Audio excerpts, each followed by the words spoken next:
Hello, welcome to Storytime Online. This is Hamilton South Caddo Resource Center. My name is Miss Karen. We are going to do a spring story time today. Soon it will be springtime. What are the signs of spring? How can you tell spring is almost here? Well, if you look around, you can see all kinds of signs.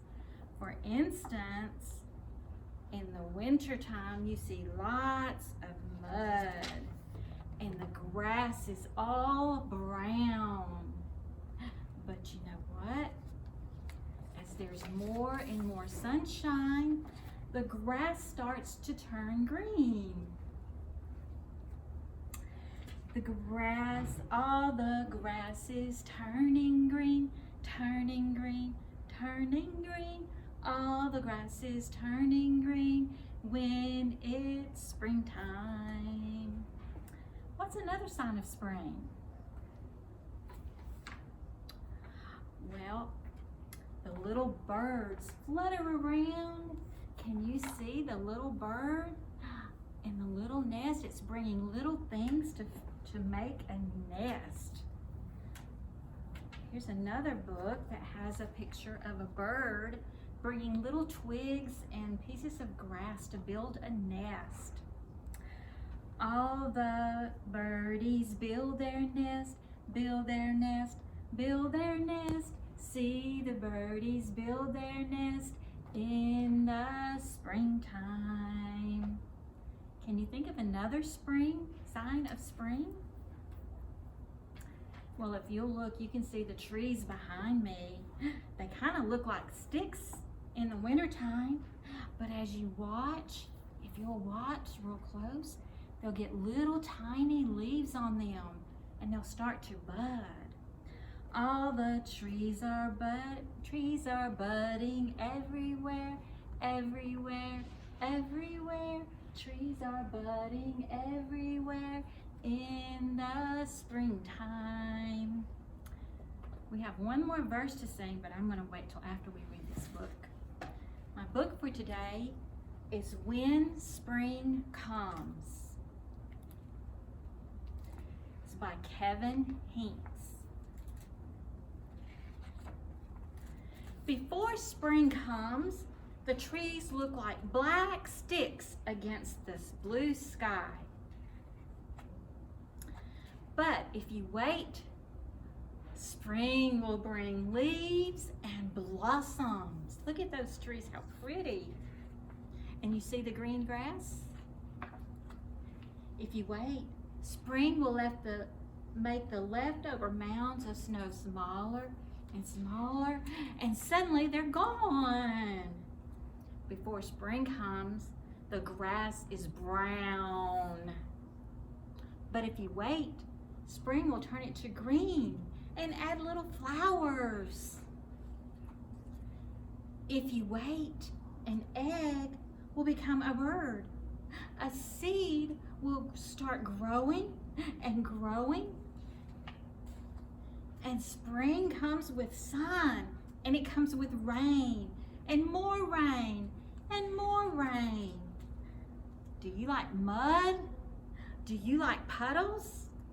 I hope you like umbrellas. Before spring comes, the garden is just dirt and empty. But if you wait, spring will push green shoots through the dirt to fill up the garden. And spring will call out the pussy willows and new kittens too. Spring can come quickly or slowly. It changes its mind a lot. Look at the snow. But when spring is finally here to stay, you will know it.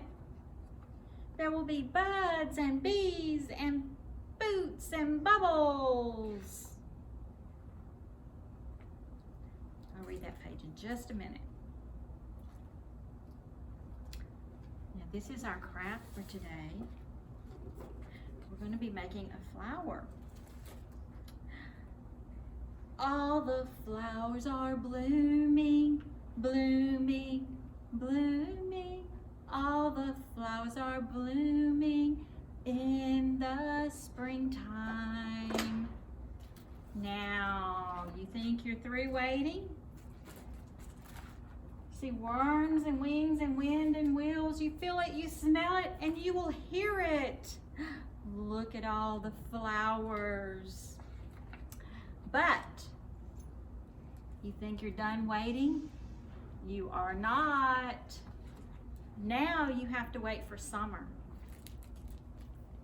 When Spring Comes by Kevin Henkes. Now, I want to show you how to make my craft. It's real easy. All you need is paper. And if you don't have blue paper or colored paper, you can just get white paper and use your crayons. But I happen to have some blue paper, so I use that for my background. And I took some green paper and I cut me some grass. You can make it however you want it. I made little hills of grass and I made little blades by cutting it with my scissors here.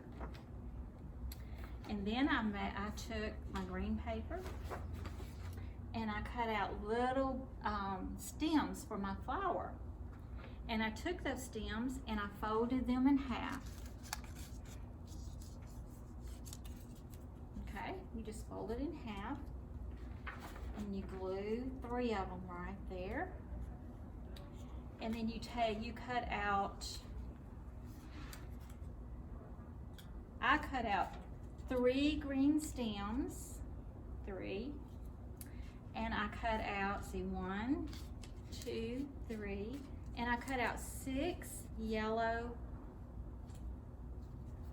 petals for my flower. 1, 2, 3, 4, 5, 6.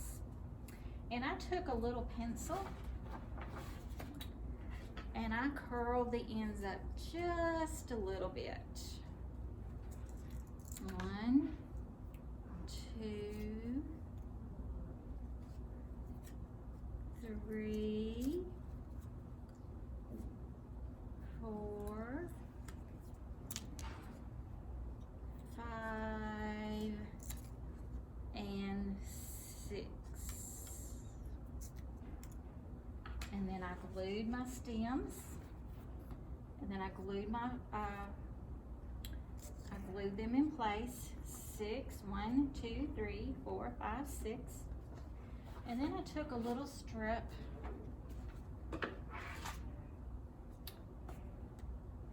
of yellow paper, a little rectangular shape,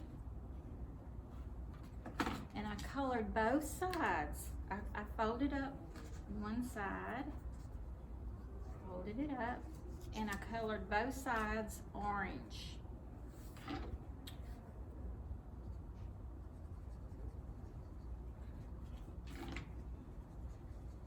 And then I cut it into strips. Whatever's easiest for you, you can just make a circle and glue it down, but I thought it was easier just to cut it into strips